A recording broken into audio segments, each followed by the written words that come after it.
Hai, Assalamualaikum guys. So hari ni aku nak tunjukkan korang satu produk daripada TikTok Shop yang baru hantar kepada aku. So sekarang ni aku nak demokan satu coating cermin kereta.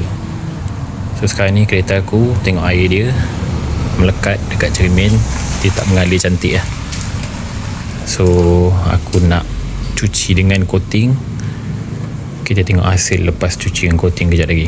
So ni barang dia, GR Glass Polish Powder. So dia suitable untuk semua cermin kereta lah. Dan dia pun remove watermark dan remove oil film ataupun minyak dekat cermin kereta. So jom aku tunjuk macam mana nak pakai benda ni. So ini dia punya powder lepas kau ada coating kat cermin ni. So ni hasil dia lepas letak powder ni.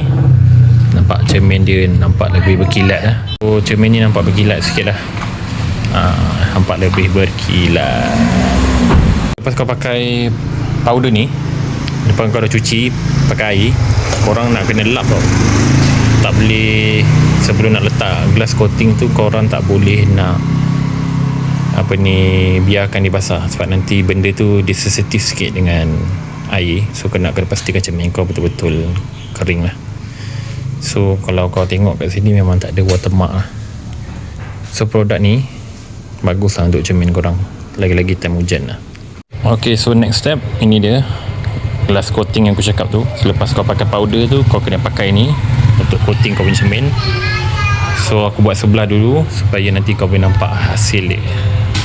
Alright, so benda ni just kau lalukan aja, tak payah tekan lah. Kau just lalukan aja tempat yang kau nak lap tadi. Okay.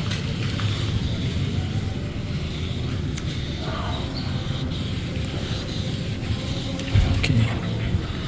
Kau layan je benda ni kasih layan sampai bawah.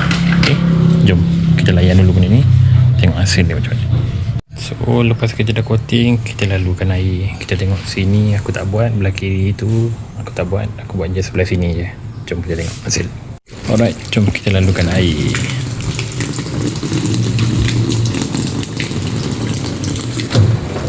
Kau tengok air tu turun macam mana. Simbah air kuat sikit. Kau tengok, laju air turun. Kalau belah sana, nampak tak beza sini dengan situ. Air dia turun seketul-seketul. Kita aku belah kiri dan ni belah kanan, belah coating. Okay, beza dia. So glass coating ni bila kau dah pakai untuk cermin kereta kau, dia boleh tahan sampai 6 bulan. So kau tak payah pakai hari-hari lah. Lepas kau cuci pakai sabun pun, benda ni still lagi berkesan. Tak perlu risau lepas basuh kereta nak kena coating balik, tak perlu risau. So lepas basuh kereta still lagi air dia akan mengalir macam ni. So pada korang yang nak dapatkan glass coating ni, korang boleh tekan beg kuning dekat bawah. Sebab barang ni murah, tak sampai RM30, stok pun tak banyak. So grab lah sekarang. Ok, terima kasih. Assalamualaikum.